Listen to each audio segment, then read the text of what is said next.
Welcome to Massive Beers. My name is Matt. We do the beer stuff here. A little bit of Treehouse up in this piece in the form of their Quiet Satisfaction. Yes, this comes courtesy of Sean from Nerd Sense. This is a post-Beer Tuber Palooza beer. Typically at the end of the Beer Tuber Palooza, we're all just like, here, everybody take my beer. And this is some Sean's that I brought home. What does this say actually on the can itself? It says here, Quiet Satisfaction is our wheat lager, a refined lager brewed with premium malt and healthy dose of wheat for a smooth, soft mouthfeel and bright, lingering white foam. German Hallertau Blanc hops lend nuanced notes of white grape, lemon zest, white peach, and pear, invoking a crisp Pinot Gris-like profile.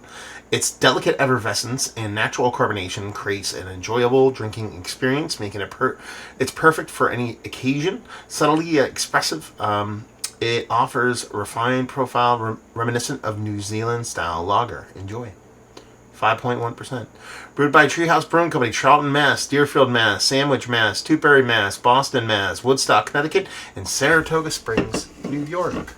So, you know, when I do these beer reviews, and I make a joke about, like, other half, and Treehouse, and everybody having, like, 14 different spots, that's why. Because they actually exist. So, anyway.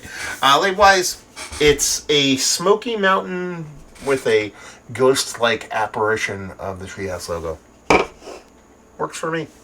As far as the beer goes, it looks the part of a lager, a wheat lager, any kind of lager. It has a soft little craft lager kind of haze to it, a really big head. That poured beer is awesome. Yeah. So, give a little bit of a whirl like this, see what the nose has to offer. There's a little bit of stinky hops there, but I definitely get that wheat portion of the show here. Like a grainy nuttiness. Almost like a combination of like a little bit of scalloniness actually on the hop. Maybe that's just the way this head is coming off, or this aromatic is coming off because of the head. But outside of that, there's a soft little wheat characteristic. Not like wheat beer characteristic, but wheat grain characteristic. And then there's this nuttiness.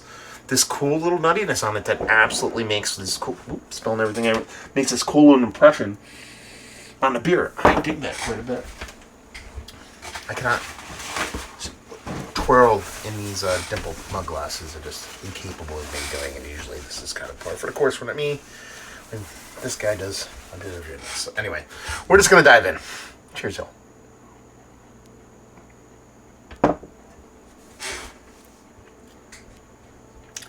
Yeah.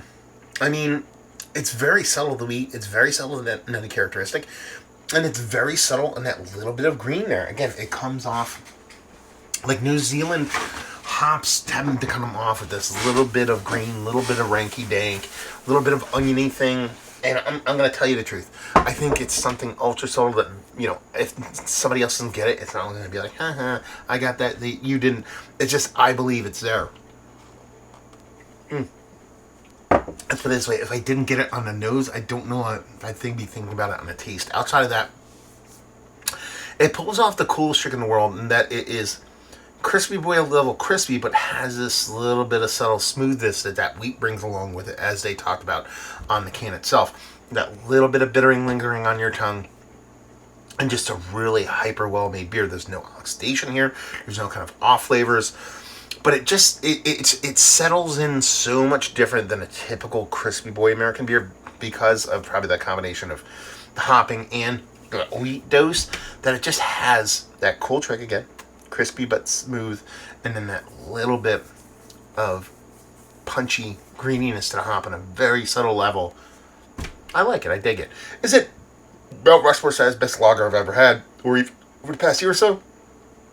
Honestly, it's probably worthy. It's up there. It's just not in the top 4 for me, but a very tasty beer nonetheless. Thank you very much for sharing this, Sean.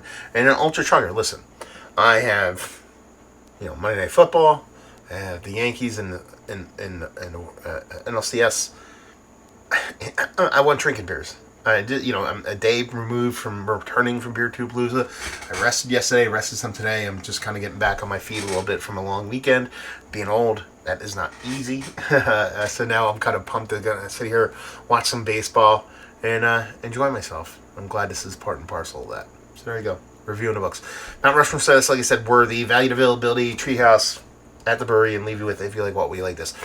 If you just want drinking log that isn't just like squeaky, hyper clean, crispy, or gets a little bit of Euro, kind of a little beefier maltiness, you want something that kind of cuts in between both of those and has that crispy boy level and that silkiness of that Euro with that fun little twist of those like little punchy, little greeny hops. This is for you. So there you go. Treehouse. Have you been to any of the 13 breweries? Have you had their beers? Have you had this beer? All that fun stuff down there. Hopefully you enjoyed the review. Hopefully you're enjoying a little rippers right now. Hopefully next time. Cheers, y'all.